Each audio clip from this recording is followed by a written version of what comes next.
Disney heroes are sweet, villains scrumptious. There's an intoxicating quality to the best Disney villains, something theatrical, over the top, and gloriously unhinged. They often burst into the narrative with the most memorable lines, unforgettable outfits, and a certain je ne sais quoi of flamboyant malevolence. Think of Ursula's sensual power poses and drag queen confidence, Maleficent's towering horns and green fire, Cruella's manic fur-clad strut through London. These are spectacles. Yes, their freakiness is very visual. It's also psychological. The freakiest Disney villains are those who step gleefully beyond the limits of rational villainy. They don't want money. They want to crush hope. They don't want love. They want worship. Their sheer delight in doing the wrong thing taps into something primal. It's why they stick with us long after the movie ends. They are freedom personified. No rules, no apologies.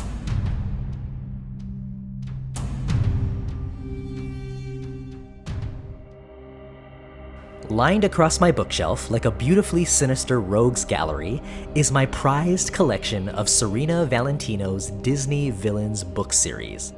There's something ceremonious about removing each volume from its resting place, running my fingers over the textured jackets, and, most thrilling of all, peeling back the cover to reveal the villain's true form. The artwork, rendered with eerie precision and a sort of gothic elegance, is nothing short of hypnotic.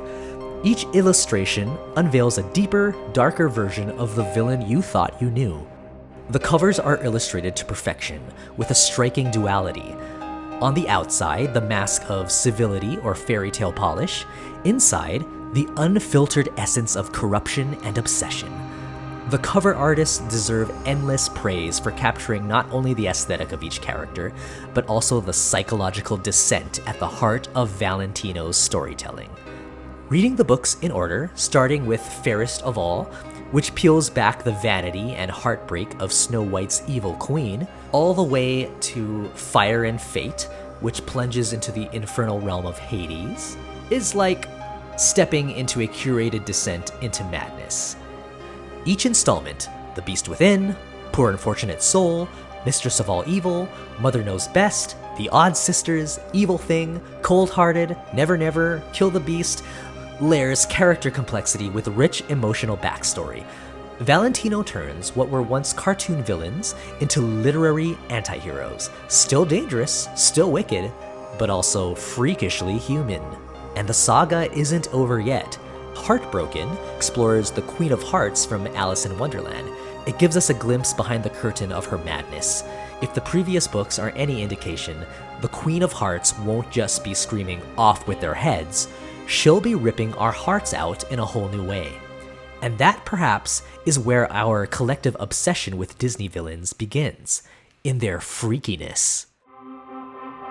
If Disney heroes get the hopeful ballads, Disney villains get the showstoppers. There's a kind of magic that happens when a villain breaks into song.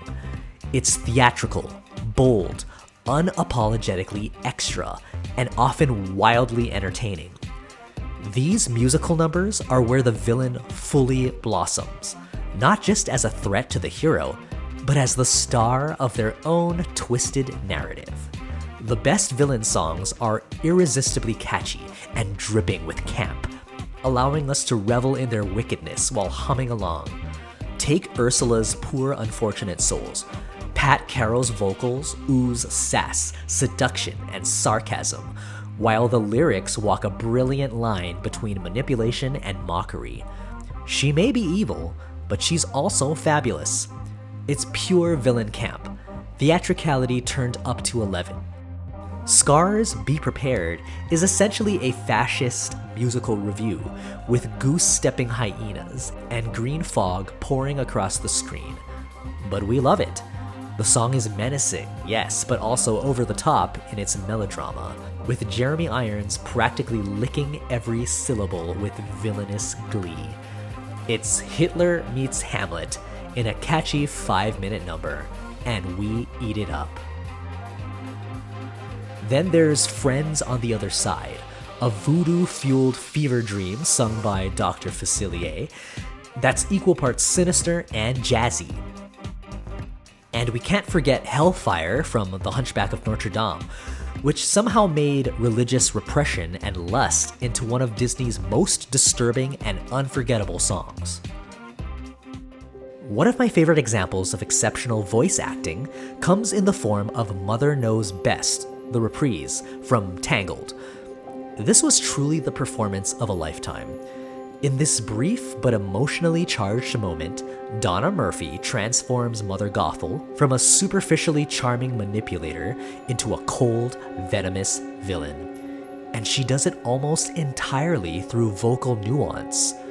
The playful sarcasm of the original song gives way to razor-sharp menace, dripping with contempt and emotional abuse.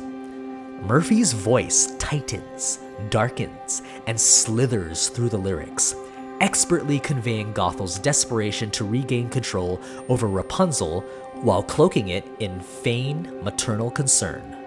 It's a masterclass in character work. The way she stretches and sharpens certain words, how her tone vacillates between mocking and threatening, all of it builds an atmosphere of psychological tension that lingers long after the song ends.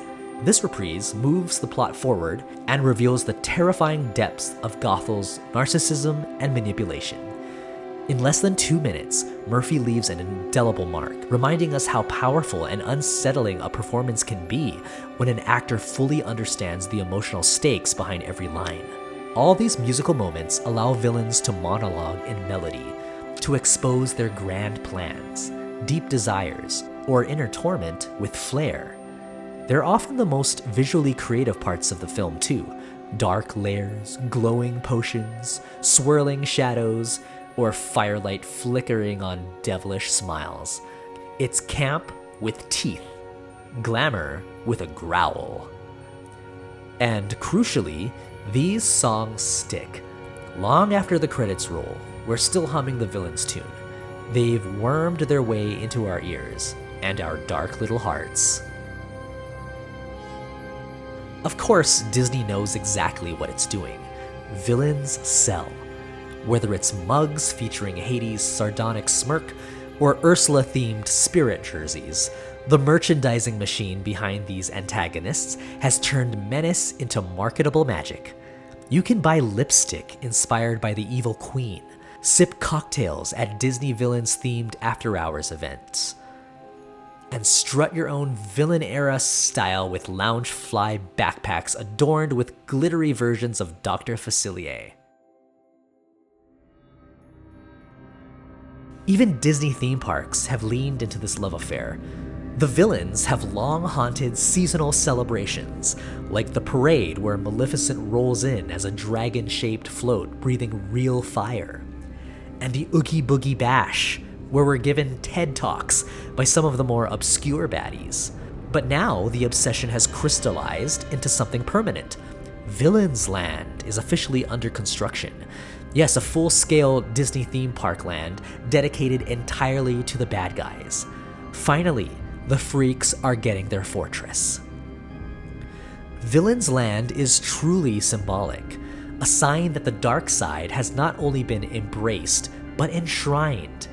Attractions, dining, shopping, immersive storytelling, all tailored to let guests revel in the eerie, the glamorous, and the unhinged.